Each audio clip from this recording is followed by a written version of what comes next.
Hey there, in this video we're going to talk a little bit about being creative. So I'm Daniel Norton, photographer here in New York, and I often sit on my porch, but it is snowing again. So we're going to be inside today. So this is going to be a video about, I guess, philosophy a little bit. Um, if you like that kind of stuff, videos about photography, about philosophy, about technique, go ahead and subscribe. So a little while back, a comment on one of my videos um, really stuck with me, so I copied it and put it in my notebook because I thought it was a really cool comment by Andy. And it said, "Creativity requires," I'm reading it, creativity requires a kind of courage I think we've all lost. And I thought that was just a really great quote. And, part of me wants to believe that's not true, but I think on a lot of levels it is.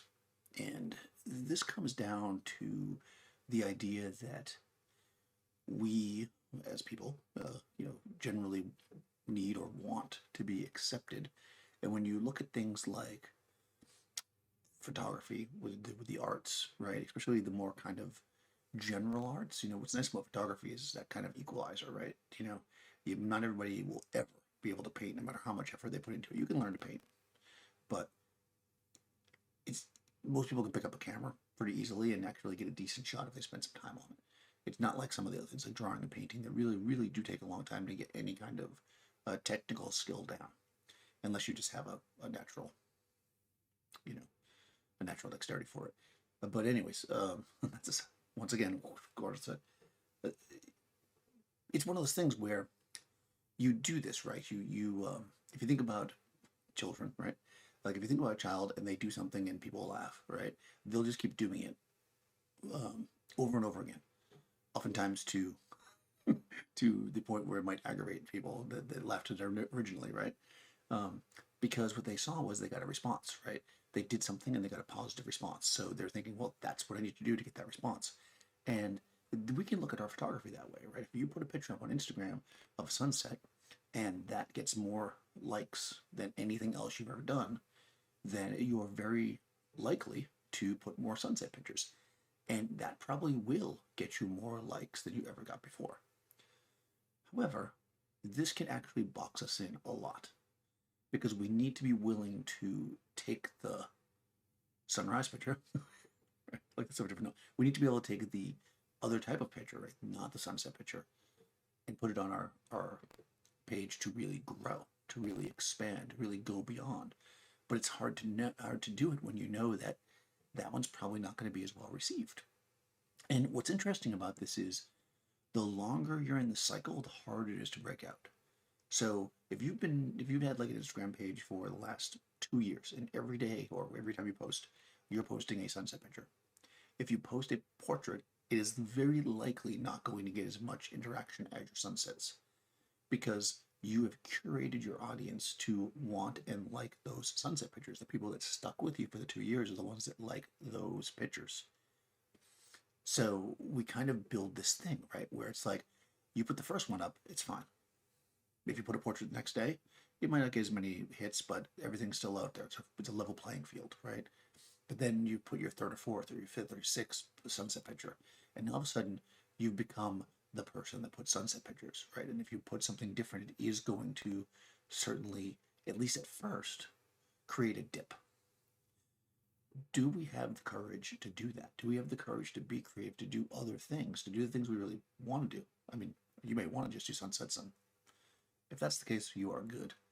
But typically when we're doing something, this is, and of course I'm being very general with this, but this is very much, let's say you shoot portraits, right?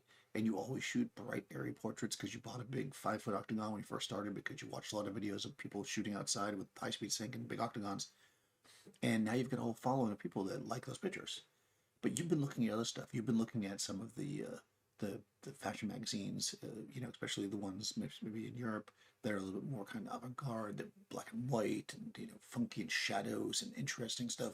And you want to shoot like that because you really like that.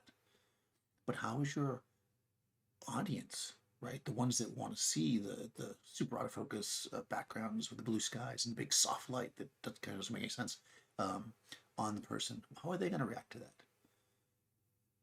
Do you want to take the risk are you brave enough, right, to take the risk to try something different, to do something different, especially if it's something you really want to do, even though you know that it will almost certainly not go in your favor. Now, it could be that you've been getting the most likes you've ever gotten with sunsets, but when you put that black and white avant-garde fashion picture, you get even more likes, right? It could really blow up. It could be the thing that changes you right that moment, but it could also very well go the other way. So it's a risk. It's always going to be a risk when you want to push yourself and do something different than what you've done before. It's always going to be a risk when you uh, kind of expose yourself. And this is what makes being an artist difficult for a lot of people because they don't want to necessarily hear the bad, right? They just want to hear the good. They're doing it because they hear good, right? When they cook that, chocolate cake, it's always gets rave reviews. So do they want to try to make a blueberry pie, right? It's like, do they want to do that? It might not be as good. People expect the chocolate cake for them, right? So here we are, right? Here we are as creatives, and we have to decide: are we going to risk it, right? Are we going to change up what we do because that's the way that we keep growing. That's the way we keep expanding.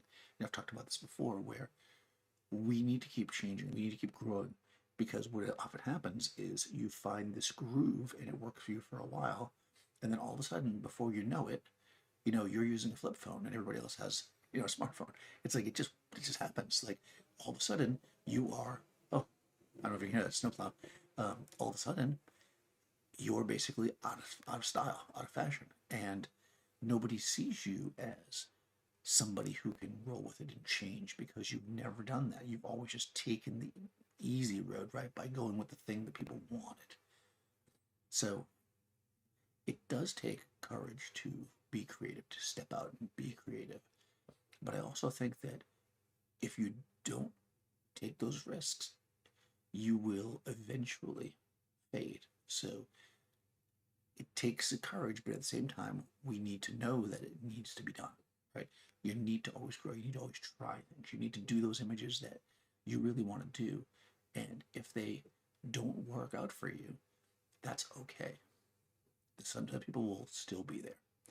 So, this is basically the way that we grow. This is how we change. This is how we look at our work. And this is how we keep moving forward. So let me know what you guys do. Do you think that that's true, or are you just like, I'll put it all there, I don't care? What's your thoughts on this? Do you think that the fact that we have this more instant gratification, like your Instagrams, makes a difference now versus I know a lot of people who watch us have been around a bit like me.